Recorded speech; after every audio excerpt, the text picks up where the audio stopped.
किसी ने बड़े कमाल की बात कही है, समय बड़ा धारदार होता है, कट तो जाता है लेकिन काफ़ी कुछ काटने के बाद। नमस्कार दोस्तों, मैं जितेंद्र कुमार आज आपके लिए एक छोटी सी कहानी लेकर आया हूँ। ये कहानी आपका जीवन बदल सकती है।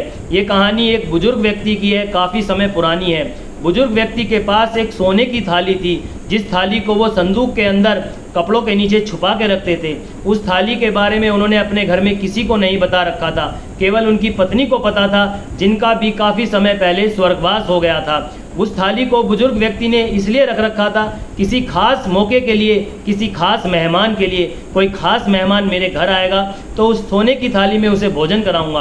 काफ़ी समय गुजर गया था ऐसे ही। एक दिन उनके घर शाम के समय एक साधु बाबा आते हैं, तो वो सोचता है बुजुर्ग व्यक्ति कि आज साधु बाबा को इस थाली में खाना खिलाया जाए। वो बुजुर्ग व्यक्ति अपने कमरे में जाता है, संदूक खोलता है, थाली निकालता है, फिर सोचने लगता है कि भला इन साधु बाबा को इस थाली में खाना खिलाने की क्या आवश्यकता है। ये तो वैसे ही गली गली शहर शहर जाकर भिक्षा मांगते हैं। मेरे हिसाब से इन साधु बाबा को इस थाली में खाना खिलाने का कोई अर्थ नहीं बनता। और वो उस थाली को वापस संदूक में ही रख देता है और फिर वहाँ पर वापस जाता है और उस साधु बाबा को भी घर की सादी थाली में खाना खिलाकर विदा कर देता है। कुछ समय बाद राजा का मंत्री उस गांव में आता है और उसे रात हो जाती है, तो वो कहता है कि आज रात हम इसी गांव में बसेरा करेंगे।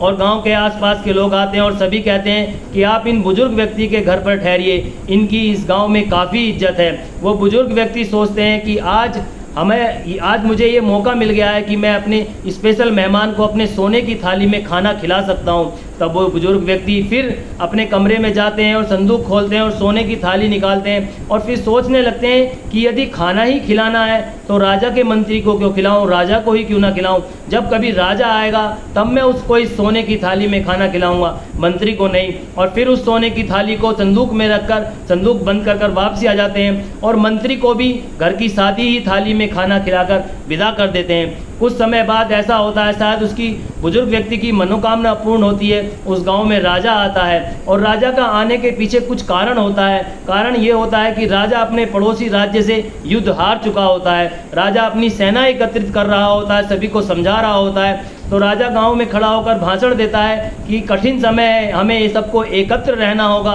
सेना में आपकी ज़रूरत है, आपको सेना में शामिल होना होगा। इस तरह के भाषण देता है और फिर उसे भी काफ़ी रात हो जाती है, तो वो भी यही फैसला करता है कि आज रात हम इसी गांव में रुकेंगे। तो सभी लोग फिर वही बात कहते हैं कि इन बुजुर्ग व्यक्ति के यहीं रुकिए आप, इनकी गाँव में काफ़ी इज्जत है। तब वो बुजुर्ग व्यक्ति सोचते हैं कि आज मेरी मनोकामना पूर्ण हो गई, आज मेरे घर राजा ही आ गए, आज मैं उस सोने की थाली में राजा को खाना खिलाऊंगा। तब वो फिर अपने कमरे में जाते हैं, थाली निकालते हैं संदूक में से और फिर सोचने लगते हैं कि भला मैं इस राजा को इस थाली में खाना क्यों खिलाऊं, इसका तो गौरव ही खत्म हो गया। ये तो अभी अभी अपने पड़ोसी राज्य से ही युद्ध हार गया, मैं तो किसी ऐसे राजा को इस थाली में खाना खिलाऊंगा जिसका बहुत बड़ा गौरव हो, या फिर किसी ऐसे व्यक्ति को जो बहुत महान हो, जिसका बहुत गौरव हो। और वो उस थाली को फिर वापस उसी संदूक में रख देते हैं और राजा को भी घर की सादी थाली में ही खाना खिलाकर भेज देते हैं। और धीरे धीरे कुछ समय बाद उन बुजुर्ग व्यक्ति की भी मृत्यु हो जाती है और उसके भी काफ़ी समय बाद एक दिन उनका बेटा सोचता है कि आज पिताजी के कमरे की साफ सफाई कर दी जाए। देखता है कि एक कोने में एक संदूक होता है, वो उस संदूक को खोलता है तो कपड़ों के नीचे एक थाली मिलती है जो बिल्कुल काली पड़ चुकी थी। समय के हिसाब से वो सोने की थाली आज बिल्कुल काली पड़ चुकी थी। वो सोचता है बताओ पिताजी भी कैसे कैसे काम करते हैं, ये थाली यहाँ छुपा के रख रखी है जिसका कोई काम नहीं। वो उस थाली को अपनी पत्नी के पास ले जाता है, अपनी पत्नी को दिखाता है कि देखना पिताजी ने ये थाली छुपा के रख रखी थी। तब उसकी पत्नी भी उस थाली से मुंह मोड़ लेती है और कहती है मुझे इस थाली गंदी सी थाली को मत दिखाओ, एक काम करो इस थाली को हमारे यहाँ जो पालतू कुत्ता है उसके सामने रख दो, हम इस थाली में उसे रोज़ाना भोजन देते रहेंगे। संयोग देखिए दोस्तों, जिस थाली को उस बुजुर्ग व्यक्ति ने एक स्पेशल एक खास मुख्य मेहमान के लिए रख रखा था, आज उस थाली में कुत्ता खाना खा रहा था और उस थाली का प्रतिदिन इस्तेमाल होने लगा था। तो दोस्तों ये कहानी सोने की थाली या उस बुजुर्ग व्यक्ति की नहीं, ये कहानी हमारी तुम्हारी सबकी है।